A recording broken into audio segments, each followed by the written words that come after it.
గట్టిగానే చెప్పు. ఉప్పు 1 kg చికెన్కి 4 పచ్చిమిర్చి, 4 స్పూన్స్ కారం, 2 స్పూన్స్ ఉప్పు, 2 స్పూన్స్ గరం మసాలా, 2 స్పూన్స్ ధనియాల పొడి, 1 స్పూన్ పసుపు, 1 స్పూన్ కొంచెం కొత్తిమీర, కొంచెం పుదీనా. ఓకే. 3 గ్లాసెస్. ఒక దాల్చిన చెక్క, ఒక లవంగ, కొంచెం జీలకర్ర, కొంచెం కరివేపాకు వేసిన, 2 పచ్చిమిర్చి వేసిన, తీసుకో. పుదీనా కొంచెం,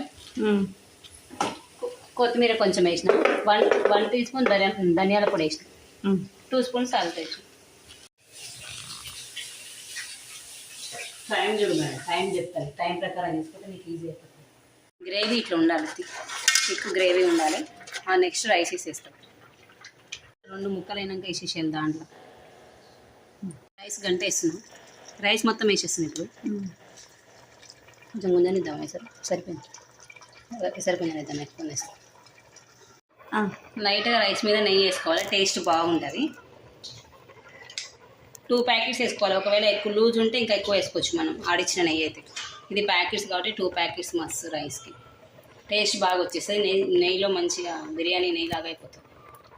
టేస్ట్ బాగా వస్తుంది లాస్ట్కి. ఇదంతా అయిపోయాక మూత పెట్టుకుని దానిపైన ఒక రాయి లాంటిది పెట్టుకున్నాం అనుకో, దమ్ బయటికి పోకుండా ఉంటుంది.